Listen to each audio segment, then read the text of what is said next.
this is my first line of thinking, that if there is a firmament up there, maybe they figured out some way to attach these satellites to it, right? And maybe they have, maybe they haven't. I don't think so much anymore. And then I started looking at the idea of maybe they're just simply bouncing these off of the dome, which they're calling the ionosphere, and that's what's causing it. And then it's like, no, that doesn't work either, because of, in the ionospheric theory, different charges will cause different conditions as far as propagation. So I kind of let that one go. And then so I went back to the idea of balloons. And the thing that I had the problem with in balloons is that, well, they'd be blowing around up there in the winds aloft, but it turns out that, when you get up to certain levels, above like 60,000 feet, that at 60 and 70,000 feet, that lo and behold, the air can become very, very calm up there. And that's largely because there is hardly any air density. In fact, when we saw Felix Baumgartner do his jump, right? He was free falling for a good 2 or 3 minutes before the clothes that he was wearing even started to ruffle, right? Which tells me that there really isn't that much of an effect. So it is entirely plausible that you could get a balloon up there and have some sort of station keeping mechanism that kept it in a relatively static enough position where that then you could align dishes on the ground. And that makes perfect sense to me.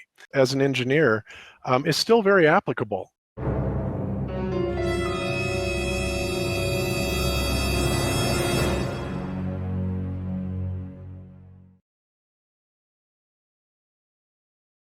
I think the problem with people like this is that they are so stupid that they have no idea how stupid they are. You see, if you're very, very stupid, how can you possibly realize that you're very, very stupid? You'd have to be relatively intelligent to realize how stupid you are. There's a wonderful bit of research by a guy called David Dunning at Cornell, who's a friend of mine, I'm proud to say, who's pointed out that in order to know how good you are at something requires exactly the same skills as it does to be good at that thing in the first place, which means, and this is terribly funny, that if you're absolutely no good at something at all, then you lack exactly the skills that you need to know that you're absolutely no good at it.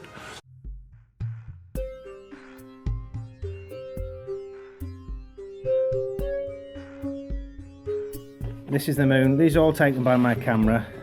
This is the moon at night. But draw your attention to this, okay? Bear in mind, I'm talking about a vortex world we live in. Alright, does this make sense? Yeah, is that the vortex? Is that the bottom vortex of this thing we're on? Or is it the top one? I don't know. I just know that this is a reflection of Earth. They call it Isis, Diana, you call it what you like, yeah? The moon goddess, but it's Earth. It's our reflection in the firmament, in the dome. They hint at it in films. A Truman Show, he looks up at the moon, the guy's looking down.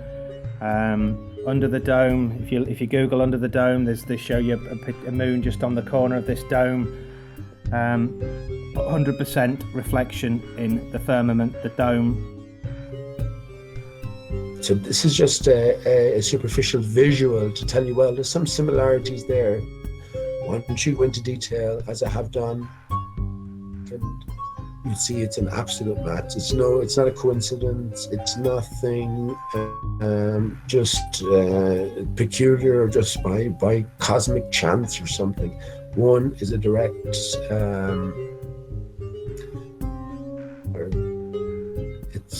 we're looking at one and the same thing. No matter what the differences are, that's to be explained or attempted to be explained later. It's coming through okay. I'm just opaque, less opaque.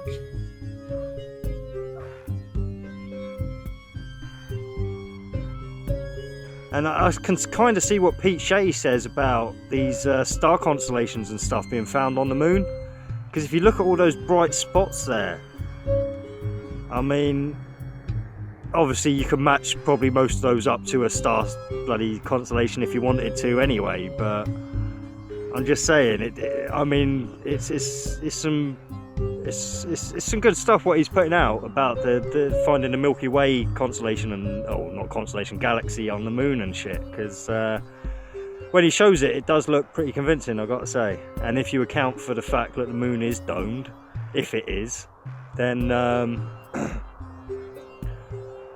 then there you go. This must be landmass. Yeah, these must be where we live. Is this Australia? Is America? Is that Russia? I don't know, but I'm just staring at it, thinking it's got to be something, hasn't it? Hey, is that Australia? I don't know.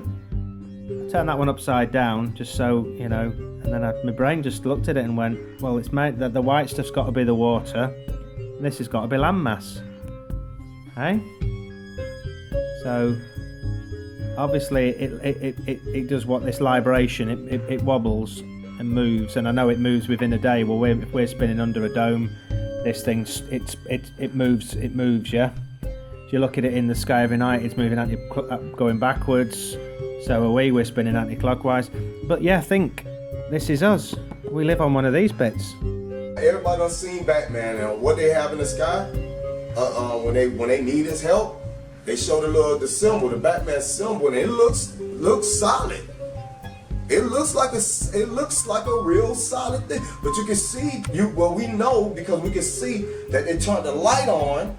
That's how we know. But without that, take away that light source, and the only thing you see was that in the sky, you probably most likely will believe that that's something floating in the sky. If you don't know that it's coming from a separate source. That's the same thing with the moon. If it to be a projection, we don't see a separate source. We don't see like what we see in the movie, that there's a big old round light thing that it hit the switch and it turns on. We don't see that. So we only going by what we see, and we only see a round, a circular or a circle shape, what they call moon or object. And we can tell that whatever it is either creating its own light source or the light source is somewhere else, and it's not coming from the sun, because during the daytime, what you got? There's times where you can see stars through it. Everybody have saw that. Everybody have seen that. That is not natural. That cannot work in a way that these so-called scientists explain how things should work. I just got kicked out of the National Museum of Wales for taking photographs of chicken bones.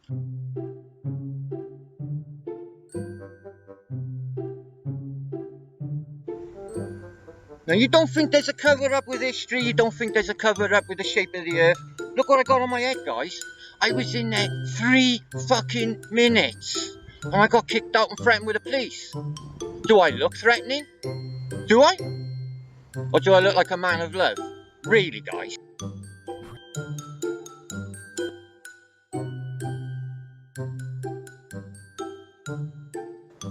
Not much to see. So, what do you think about it all, mate, really? No, seriously. Yeah? You don't say much, do you? You've been working here long. Why the long face?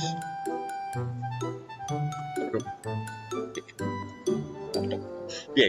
Anyway, let's go and look at some warship, matey. Not even by you. Oh, that's okay. I did ask the fella there before I did, and he said it was okay as long as I didn't use flashes. So I did ask beforehand. This is photography. Well, yeah, for my channel, my YouTube channel. Oh, wow. What's your name, love? There. Why can't I, in the small corner by here? Interesting. Can you? I'll be wicked if you could. I'll keep out of the way of obviously people, quiet corners and stuff. Not to do no harm.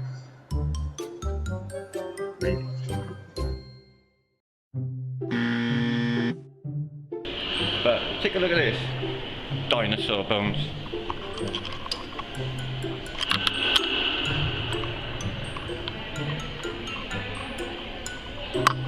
Meaning chicken bones. No wonder they don't want me in here.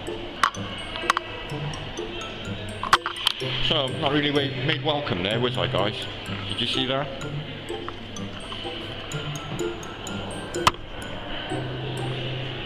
More chicken bones. Oh, dinosaur eggs. Funny how the dinosaur eggs didn't rot like all the other eggs in reality, isn't it? So why am I not allowed to film in a quiet corner when there's no one in this building? I'm not doing no one no harm. I asked the guy over there, basically the Down syndrome guy, to work behind the counter, and he said it was fine to film. So I've been advised wrong, have I? He says to me, basically, you can't film in here. I said, why? Is he state secrets, are they? He said, what exactly are you covering up? The chicken bones in the tank? That's when they threatened me with the police.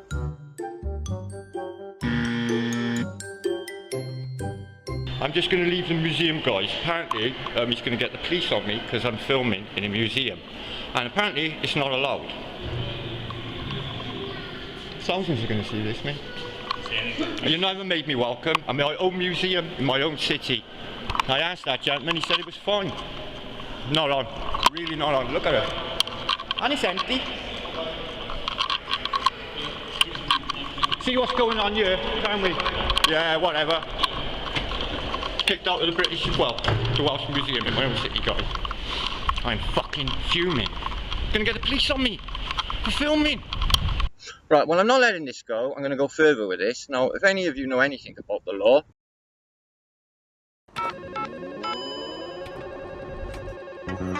it's a nice, flexible.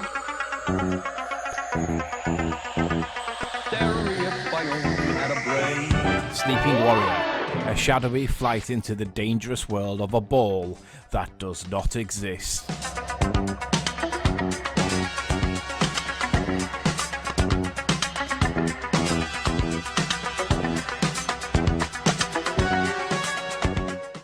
Anthony Riley, a young loner on a crusade to champion the cause of the innocent, the helpless, the powerless, in a world of heliocentrists who operate without credible evidence.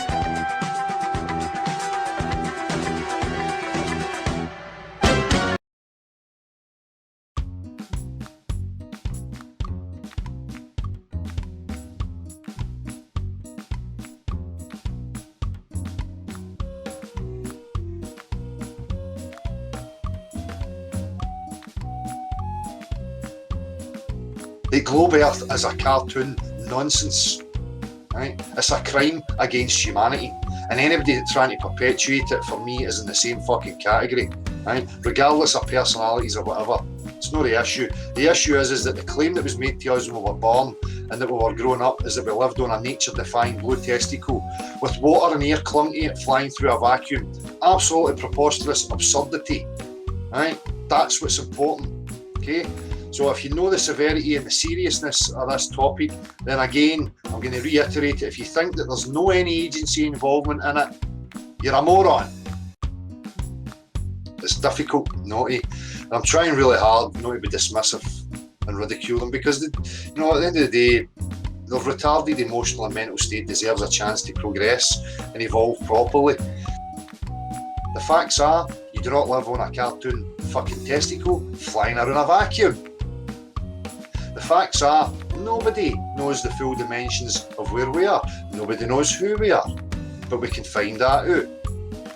People just need to stick to what is factual. Never mind all your fallacies in your mind about authorities and fucking high priests with fucking PhD and all that shite after their name. Strip it back to claims, go into practical reality, address each individual claim and see what you find for yourself. Be the scientist. You've got the same eyes, ears, brain that anybody else has.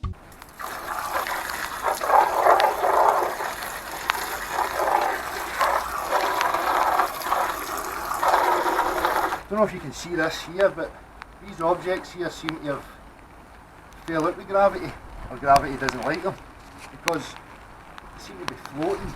Now, is it either gravity doesn't like these objects, or is it because maybe these objects are less dense? So they float. Just an idea. Please bring your practical demonstrations to show why you have such a nonsense, childish, idiotic, moronic belief. I know why you have the belief if you're just an innocent guy. It's because you're invested in Star Wars. It's because you wanted to be Luke Skywalker. It's because you like the wee colourful images that you see on your TV screen. Well, I'm sorry, sonny. I can show you anything through a TV screen. Doesn't mean it's real. Doesn't matter how convincing I make it look. It's not real. Right? You need to ditch that idiocy and you need to come to practical reality. What is a UFO? Unidentified flying object. So, can you make claims to know what a UFO is? Do you have the substance? Do you have the measure of it? You know what it's comprised of? You know the full dimensions of it? You've smelt it, tasted it, touched it, prodded it, broke it. Do you have that? No, you don't. Therefore, it's classified as unidentified flying object. So let's apply that same crazy logic to the sky.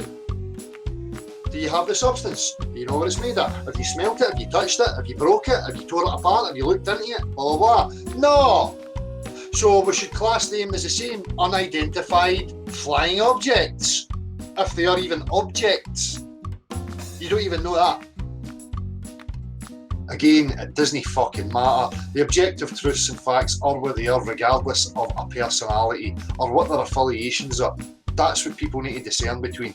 If you're involved in this and you're following personalities, then these games are going to have an effect on you.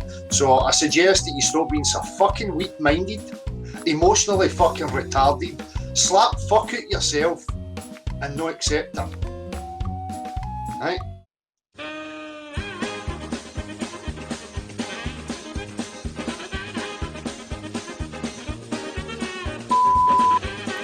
See what Earth really looks like, huh? That or that? Which one looks real, huh? What looks more to your eyes, huh? NASA? NASA right here? This one's NASA that only the government and only Freemasons and only evil people have control over.